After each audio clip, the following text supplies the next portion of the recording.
अस्सलामुअलैकुम प्यारे दोस्तों उम्मीद करते हैं कि आप सब लोग अल्लाह पाक के फजलो करम से खैरो आफियत से होंगे। और मेरी ये दुआ है कि अल्लाह पाक आप सबको खैरो आफियत से ही रखे। तो दोस्तों, कुतबे सीहा में है कि हज़रत उमर रज़ी अल्लाह ताला अन्हो ये बात बयान करते हुए रो पड़े कि आप कहा करते थे कि अबू बकर, ये गार वाली नेकी मुझे दे दें और मेरी सारी ज़िंदगी की नेकियां ले लें।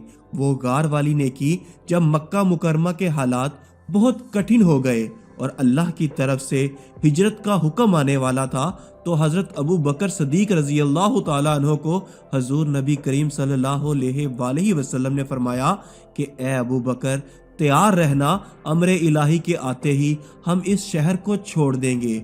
और फिर वो वक्त आया कि जब कुफार ने हजूर नबी करीम सल्लल्लाहु अलैहि वसल्लम के घर का मुहासरा कर लिया और आका करीम अलैहिस्सलातु वस्सलाम को माज़ल्ला शहीद करने के इरादे से इर्द गिर्द जमा हो गए। आका करीम अलैहिस्सलातु वस्सलाम ने हाथ में खाक पकड़ी और सूरह यासीन पढ़ते हुए इनकी आंखों में धूल झोंकते हुए गुजर गए और उन्हें पता भी ना चला, और वह मकान का मुहासरा किए सारी रात खड़े रहे।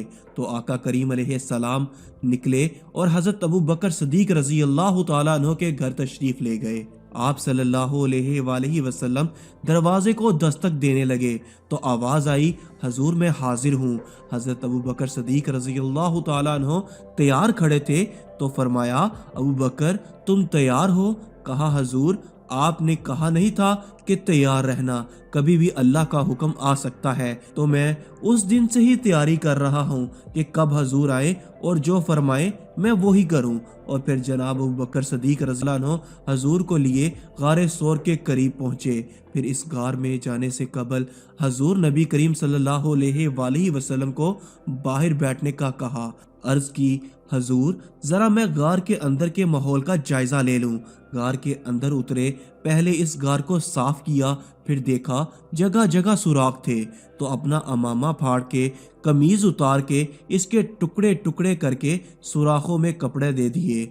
दो सुराख एक रवायत के मुताबिक और एक रवायत के मुताबिक एक सुराख बच गया।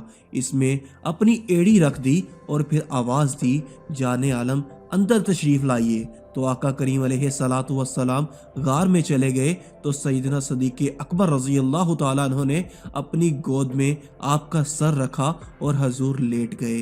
अल्लाह अकबर, क्या मंजर होगा कि सदीक़ अकबर ने हजूर को देखा और जी भर के देखा और ऐसा देखा कि कोई और शरीक भी नहीं था। तो हजूर अलैहिस्सलातु वस्सलाम हज़रत अबू बकर सदीक रज़ी अल्लाह ताला अन्हो की आगोश में हैं। अब हुआ क्या, सांप ने जब हर रास्ता बंद पाया तो खैर वो इस रास्ते पे पहुंचा जहां इंसानी गोश्त नजर आया।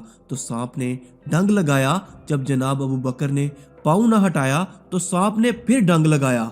अब आप अंदाज़ा करें, सांप का डंग अचानक लगे तो इंसान तो कपकपा के रह जाता है, अचानक तो चूंटी काट जाए तो इंसान कपकपा के रह जाता है, अचानक से अगर छिपकली गिर जाए तब भी बंदा कपकपा जाता है और उसका तवाज़ुन बरकरार नहीं रहता। तो नीचे से सांप डंग लगा रहा है, लेकिन लफ्ज़ सुनिए, ये हज़रत उमर रज़ी अल्लाह ताला अन्हो की रवायत है कि हज़रत सैयदना सदीक़ अकबर रज़ी अल्लाह ताला अन्हो ने अपनी टांग को जुम्बिश नहीं आने दी, इस डर से कि कहीं हजूर बेदार ना हो जाएं। सारी तवज्जो इधर रही, बेइख्तियार आंखों से आंसू ढलक पड़े। जब आंसू हजूर नबी करीम सल्लल्लाहु अलैहि वसल्लम के रुखसार पे गिरे तो आका करीम अलैहिस्सलाम बेदार हो गए।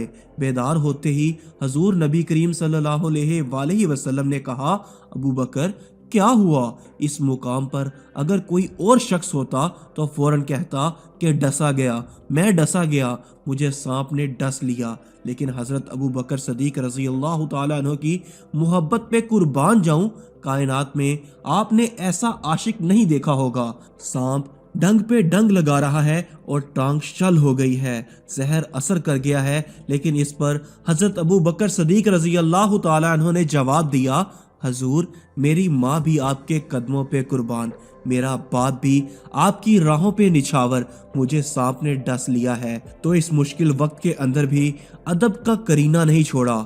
اس پر کسی نے کیا خوب لکھا ہے، سانپ طالب تھا حضور کے ایڑی کر رہی تھی کام دیوار کا، آنسو نکل پڑے لیکن قدم ہٹا نہیں، کمال عشق تھا غار یار کا۔ تو دوستو امید کرتے ہیں کہ آج کی اس ویڈیو کا مقصد آپ سب احباب کو سمجھ میں آیا ہوگا۔ ملتے ہیں اگلی ویڈیو میں، تب تک کے لیے اللہ حافظ۔